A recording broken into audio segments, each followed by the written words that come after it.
말이 뭐가 됩니까? 씨가 되지요. 말이 씨랍니다. 그러면 말한 대로 나중에 거두게 되는 거예요. 그 씨앗이 열매가 되는 겁니다. 가만히 있지 않아요. 우리가 내뱉었던 말은.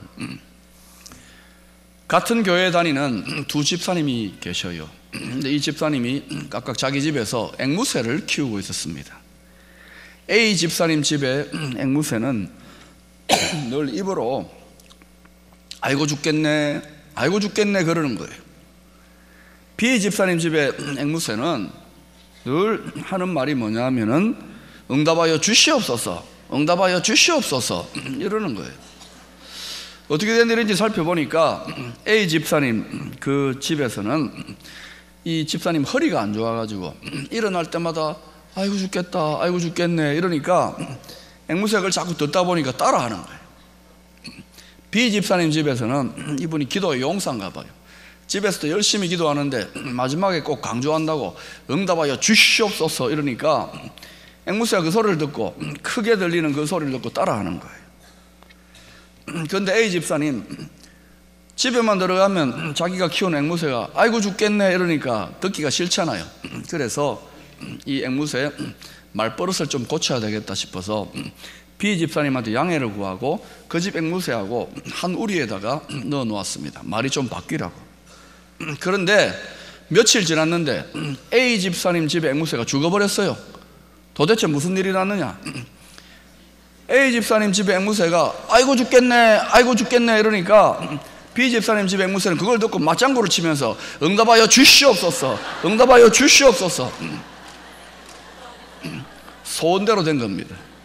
말한 대로 되어진 거예요. 이사야서 57장 19절에는 하나님이 스스로 자신이 어떤 분인지를 계시하고 있습니다. 여러분이 한번 읽어보실까요? 시작.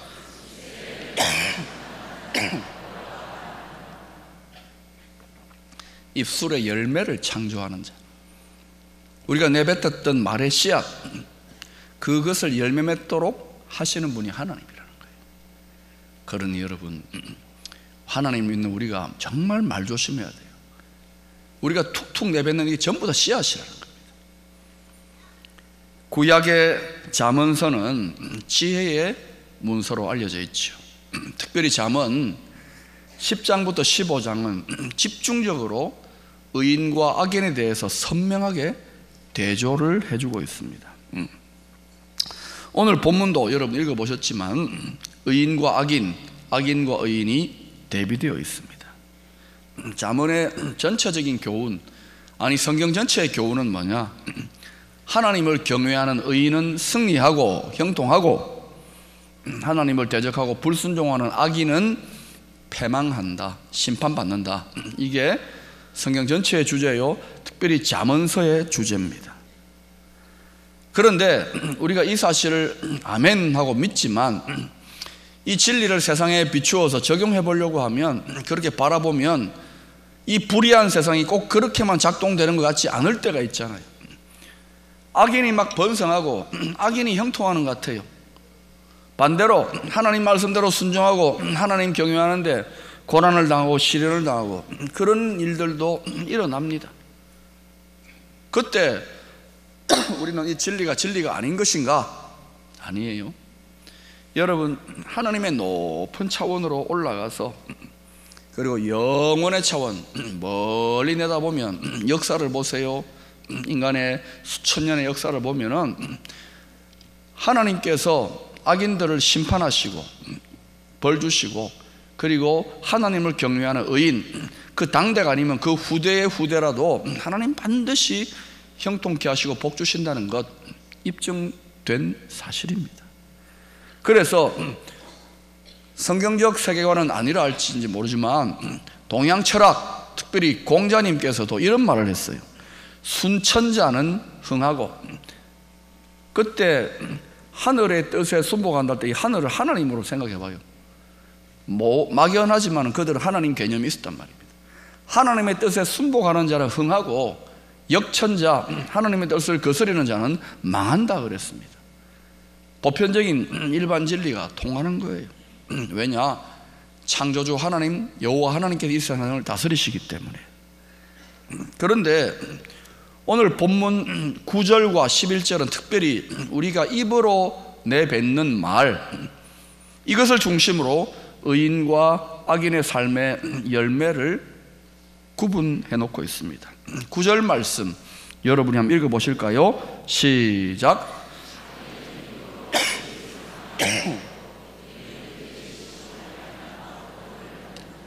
네. 어떤 말을 하고 어떤 말을 듣느냐에 따라서 운명이 달라져요. 죽고 사는 것이 혀의 권세에 달려 있다는 거예요.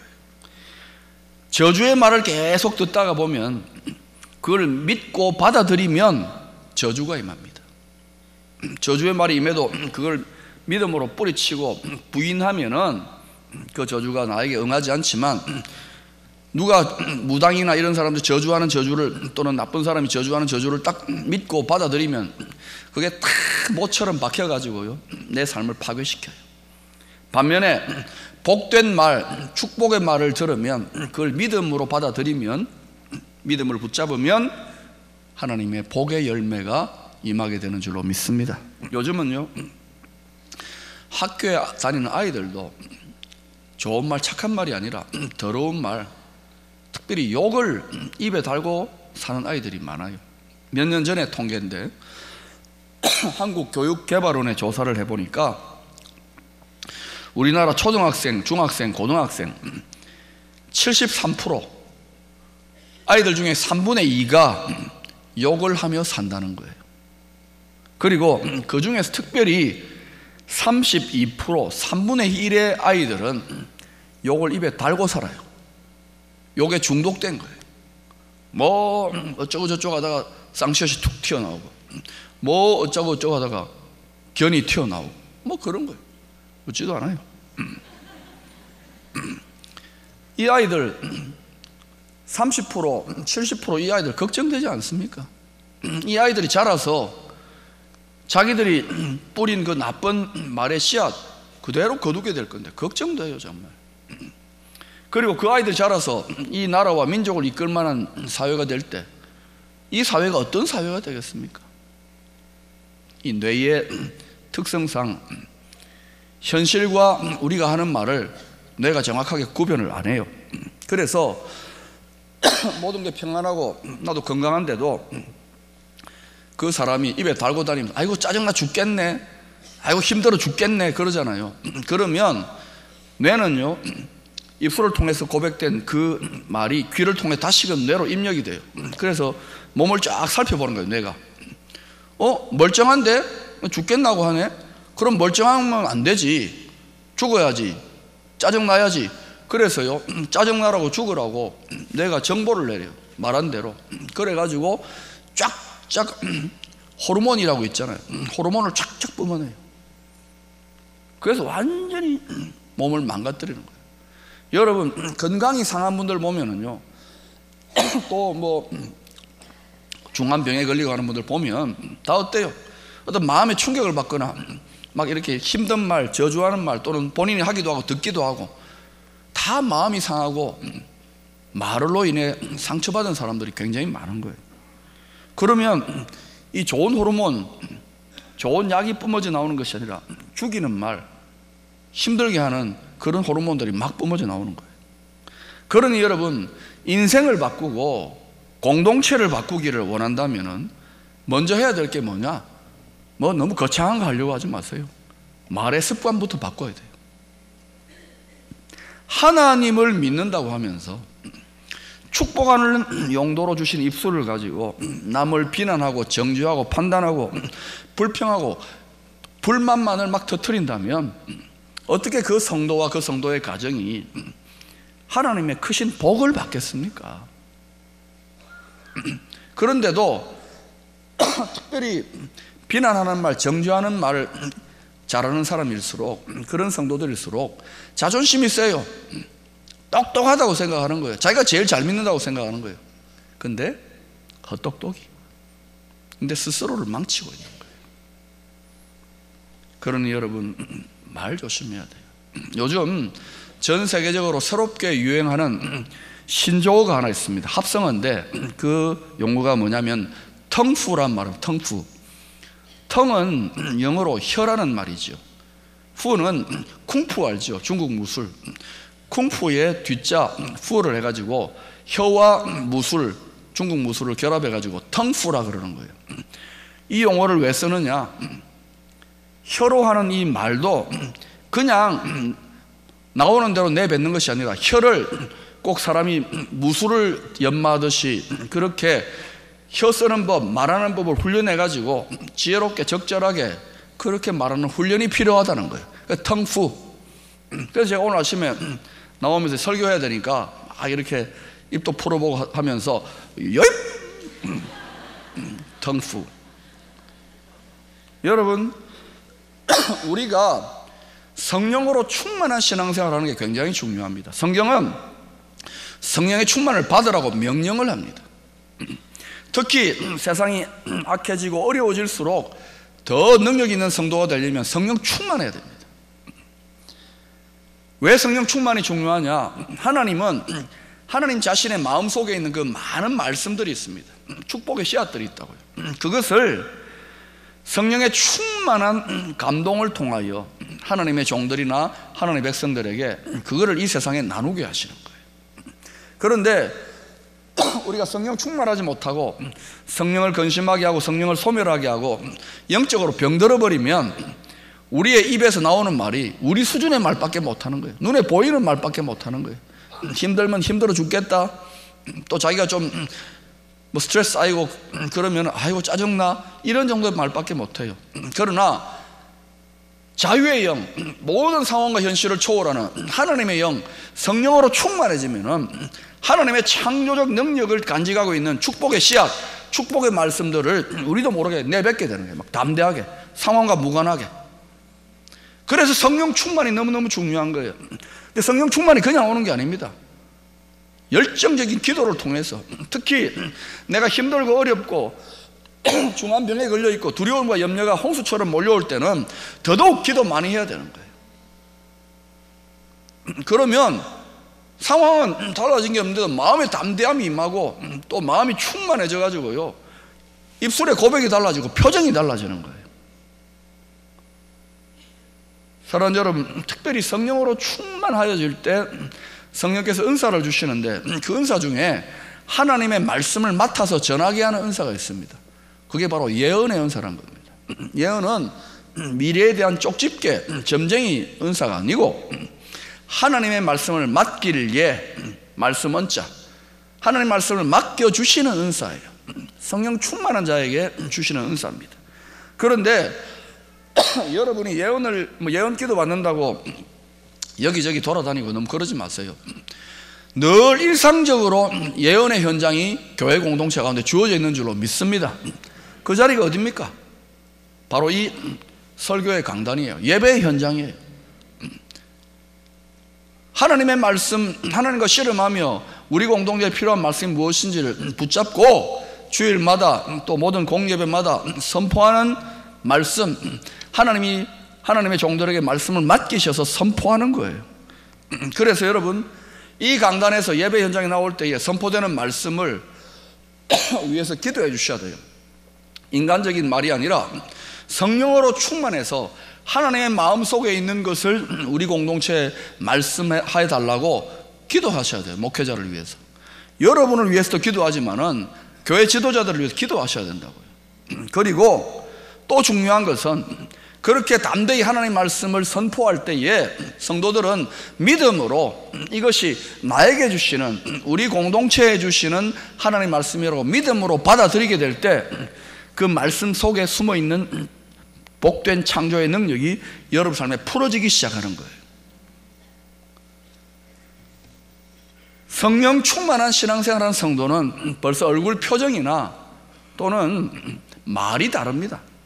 여러분, 제가 표정을 한번 지어볼 테니까 충만한지 어떤지 한번 평가해 보세요. 할렐루야. 성령 충만한 성도는요, 상황과 무관하게 내 마음에 영의 충만함과 초월적인 자유함의 담대함이 임하게 되면 표정이 달라집니다. 스테파니 순교의 자리에서는 짜증나고 비명을 질러야 된다. 성령으로 충만하니까 천사의 얼굴같이 됐다 그러잖아요. 뿐만 아니라 성령으로 충만하면 상황과 무관하게 하나님 주시는 믿음으로, 하나님 주시는 마음으로 하나님의 복된 말씀을 선포하게 돼서 말이 다르다고요. 그 성도의 말을 들어보면, 분위기를 보면 대개 어느 정도의 신앙생활, 어느 정도의 영성생활을 하고 있는지 대충 아는 거예요. 여러분, 똑같은 신앙생활을 하는데도 세상 문제에 짓눌려 있고 한평생 질질질 끌려간다면 얼마나 비참합니까, 여러분? 눌린다고요. 상황에 끌려갈 수 있다고요. 그 믿음의 실력 차이예요. 그래서 성령의 충만함을 입고 하나님의 마음 속에 있는 복된 말씀들을 여러분이 캐어내어서 마음껏 선포하게 될 때 그것이 씨앗처럼 뿌려져서 그것을 우리 삶의 복된 열매로 거두게 된다니까요. 그래서 여러분, 특별히 지도자들, 권위자들이 성령으로 충만해야 되는 거예요. 왜? 그들의 말은 영향력이 크기 때문에. 가정에서는 부모 아닙니까? 특히 가장 아버지겠죠. 부모가 성령 충만하면은 그 부모의 입술에서 어떤 말씀이 떨어질까요? 죽이는 말, 저주하는 말, 의심하는 말이 아니라 살리는 말, 구원의 말, 하나님의 말씀들이 자기도 모르는 사이에 선포되어지는 거예요. 그러면 가족들이나 자녀들이 그것을 자기의 마음밭에 심게 되기 때문에 그런 가정은 잘 되게 되어 있습니다. 뿌린 대로 거두는 거예요. 하나님은 그 축복권을 부모에게 허락하셨어요. 여러분, 목사님에게는 축복권 허락하셨다고 생각하면 안 돼요. 축복은 위에서 아래로 흐르거든요. 권위자에게 흘러요. 가정의 권위자는 부모 아닙니까? 부모가 자녀를 축복하는 건 당연한 의무입니다. 그래서 축복은 실로 부모의 특권이요 거룩한 임무라고 했습니다. 여러분, 자녀를 얼마나 축복합니까? 긍정적인 말, 살리는 말. 특별히 자녀가 여러분 속을 썩이고 애매기더라도 기도하면 축복해야 되고, 그리고 또 어때요? 그 아이들에게 정말 격려하고 따뜻한 말, 듣든 안 듣든 계속 뿌려야 돼요. 그러면 언젠가는 열매 맺게 되는 거예요. 왜 어떤 가정, 어떤 교회는, 어떤 회사는 갈수록 점점 더 약해지고 꼬이고 어려워져 가는 것일까요? 공통된 특징, 그게 뭔지 아십니까? 회사든 교회든 가정이든 힘들고 점점 꼬이는 공동체는 특징이 한결같이 영적인 분위기가 어둡습니다. 딱 들어서 보면 회사건 교회건 가정이건 사람은 영물이기 때문에 딱 들어서면 영적인 분위기를 느끼는 존재예요. 밝다, 어둡다, 생기가 있다, 침체되었다, 처졌다, 이 딱 느끼는 존재란 말입니다. 그리고 그런 공동체들일수록 문제들에 짓눌려 있습니다. 사람들의 표정이 밝지가 않아요. 말이 벌써 달라요. 불평하고 불만하고 정죄하고 패배적이고 이런 말들이 꽉 들어차 있어요. 그럼 어때요? 그 씨앗을 계속 뿌리기 때문에 그런 씨앗을 뿌려놓고 미래에 좋은 걸 기대하겠다고요? 뿌린 대로 거두는데. 그런 여러분, 부모님들, 교회 지도자들, 그리고 각 사회 분야의 회사나 기관단체의 장들은 더더욱 힘들고 어려울 때일수록 더 성령 충만해가지고 하나님의 말씀, 살리는 말씀, 축복의 말씀들을 담대히 많이 선포할 수 있게 되기를 축원합니다. 여러분, 아무 교회나 덜컹 가면 되지. 여러분, 아무하고나 결혼합니까? 아무 학교나 들어가고 아무 직장이나 갑니까? 아니지 않습니까? 아무 교회나 덜컹 가면 여러분 큰일 나요. 여러분이 이순재 보험은 따지지도 묻지도 않지만은 여러분의 영혼을 의탁할 교회는 따지고 꼼꼼하게 물어봐야 돼요. 정말 그런지. 뭘 따져야 되느냐? 그 교회 공동체의 성도들이 하나님의 말씀들을 서로 주로 나누느냐? 완벽할 수는 없겠지만 긍정적인 말, 살리는 말, 사랑의 말을 많이 하느냐? 그리고 그 교회 강단에서 성령 충만함으로 말미암은 하나님의 말씀이 담대히 살아있는 방식으로 선포되고 나누어지느냐? 교회는 말의 집이에요. 교회는 말이 통치하는 곳이에요. 어떤 말이 다스리느냐에 달려있는 거예요. 그런 공동체에 갈 때 여러분의 영혼이 살아나고 영혼이 잘됨 같이 범사가 잘되고 복이 임하는 거예요. 영국에서 네 번이나 네 번 총리를 지낸 글래스턴 경이라는 분이 있습니다. 이분은 세계 3대 위인 중에 한 분입니다. 그런데 그가 이런 말을 했어요. 저는 너무 바빠서 시간 가는 줄 모를 정도로 바쁘게 다니고 일합니다. 그러나 제 일생에서 주일을 잊어버려서 주일 예배 빠진 일은 한 번도 없었습니다. 제가 수많은 나라 일을 감당할 수 있었던 그 내적인 힘을, 그 지혜를 공급받는 자리가 있는데 바로 주일날 예배드리며 하나님의 말씀을 받는 자리입니다. 이분은 예배의 비밀을 알았어요. 한 나라에 수상이니까 많은 교회 봉사는 못했겠지만 예배에 성실하게 임하면서 하나님 말씀을 받으려고 애를 썼던 거예요. 교회는 세상이 줄 수 없는 것을 공급하는 곳입니다. 주유소에 가면은 기름을 공급해주고 마트에 가면은 필수품을 공급해주는지는 몰라도 교회는요, 이 세상이 줄 수 없는 영혼의 힘, 영혼의 지혜, 하늘로부터 임하는 도우심을 공급받는 자리인 줄로 믿습니다.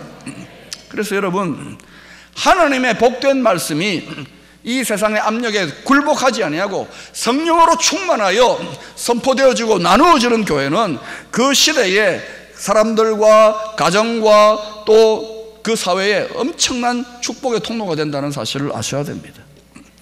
오늘 본문 11절에 보면 우리가 잘 몰랐던 말씀이 하나 있습니다. 11절에 성읍은 정직한 자의 축복으로 인하여 진흥하고 악한 자의 입으로 말미암아 무너지느니라. 성읍은 도시를 말합니다. 또는 더 크게 말하면 공동체, 민족을 말한다고 할 수도 있습니다. 이 도시가 또는 민족이 악한 자의 입으로 말미암아 무너질 수도 있어요.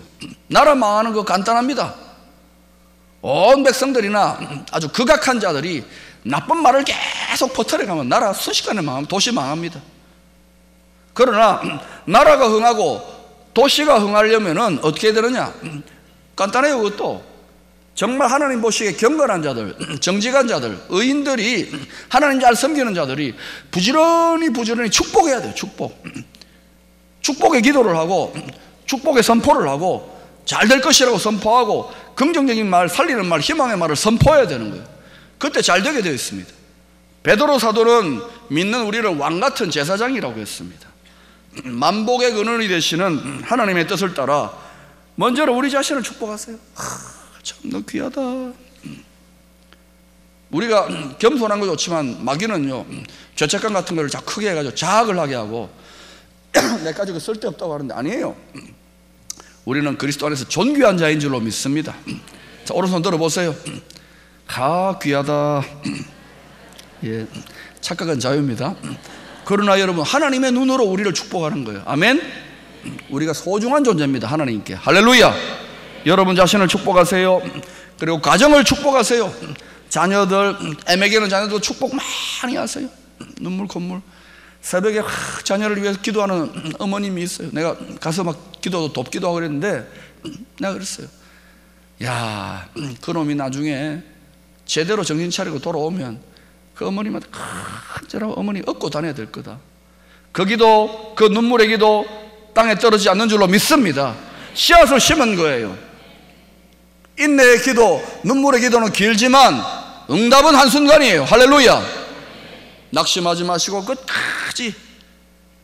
절대 절망이 있습니까? 절대 기도, 절대 희망. 할렐루야. 만복의 근원이 되시는 하나님의 뜻을 따라 우리는 더 많이 선포해야 됩니다. 여러분 자신의 담장을 넘으세요. 여러분 가정의 담장을 넘으세요. 교회 담장을 넘어서 지역과 민족을 계속 축복하세요. 앞으로 포항당이 잘 될 줄로 믿습니다.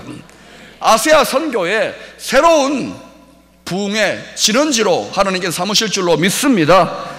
믿음으로 축복하세요. 믿음으로.